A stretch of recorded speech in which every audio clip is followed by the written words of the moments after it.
here it is. The first challenge came from Sabrina. Sabrina, if you're on today, thank you so much for submitting this. Here it is. I'm looking for recommendations and ideas on how to market myself as an impact player. Not an easy thing to do.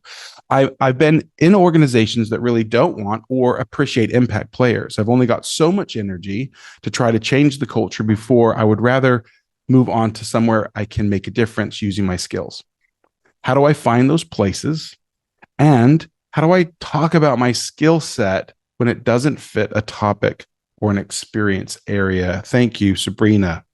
Okay, thank you for that. Well, okay, traps we don't want to fall in. One, running from a toxic situation. We find that a lot of times people are running, what is it? They join companies and leave bosses. And often people leave diminishing bosses.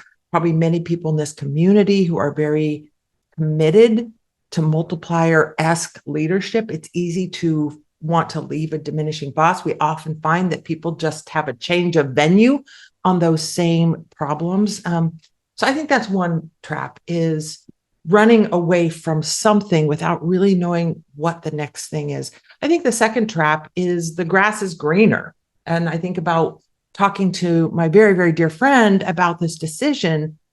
And I'm like, well, like this new organization may be no different. You might find the exact same problems there or worse problems there. And so I think we have to be really careful about this, like sort of brown grass, green grass traps. And I realize we are in the right colors for this metaphor right now. And I think a better frame of mind for these kind of decisions is about growth. Like, should I grow in place, or is there a better place for me to be growing my skill set, growing my contribution, growing my income, my wealth, like whatever it is. And so we want to frame this conversation in kind of the relationship between challenge and job satisfaction and growth. We are going to go straight to Lauren Hancock, who not only like fact checked Earth, Wind, and Fire in a split hot second, but she also Beatles 1968 on your song there, and she had that in like 2.5 seconds. So Lauren, to you, what do we need to know about the relationship between job satisfaction and challenge and growth? Liz, I think you're exactly right in that, like, if you're trying to make an assessment of your own job fit, it's helpful to know exactly what isn't fitting. One of the things that informs how we look at that relationship between challenge, job fit, job satisfaction, and what's happening there is in the job demands resources model, which was developed about 25 years ago.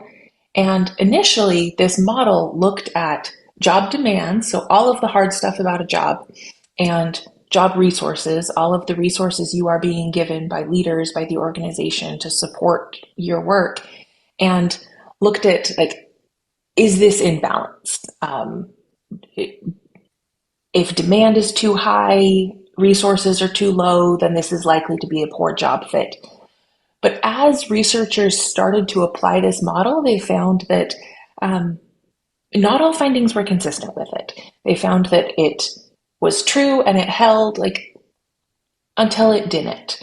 And what really made it click into place, what made it work for researchers, was once they started distinguishing between what they call hindrance demands and challenge demands. They found that hindrance demands, things like maybe unclear roles, or a monster for a boss, or home life that creeps in and makes it difficult to do your job, that those type of demands are negatively correlated with job satisfaction and overall job fit.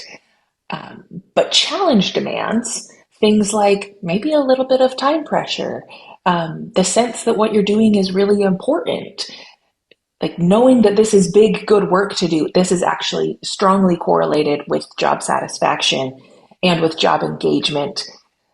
So we still need to have the right level of resources that can balance out the challenge.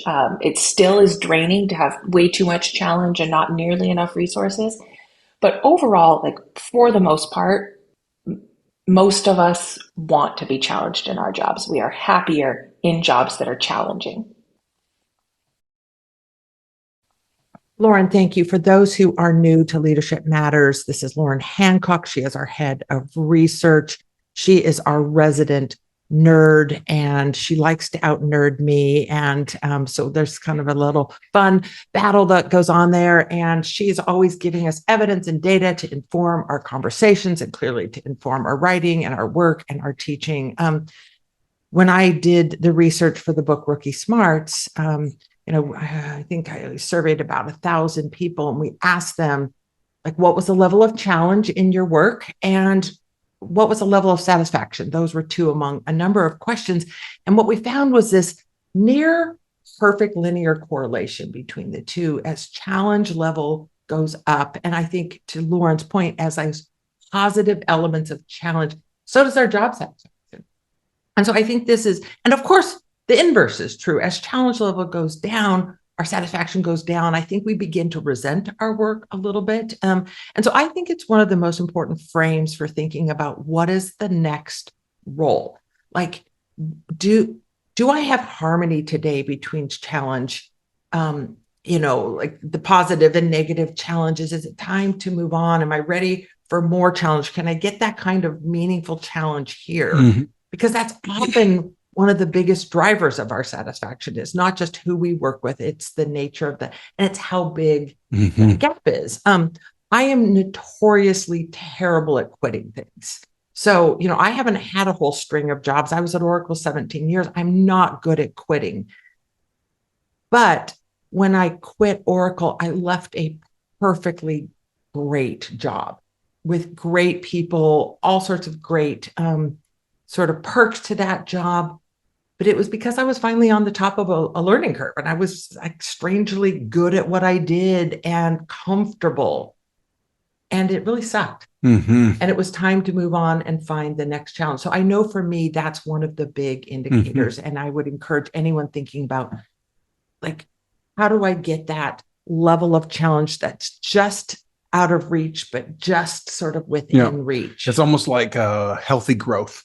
When you think about, is this challenge, do I have healthy growth that's leading towards an aim that I have that's important to me? And I think that can be tricky, especially for newer folks in the workforce, because if you're really struggling to deal with the challenge, and if things are new, you could buy into this idea like that I need to be comfortable.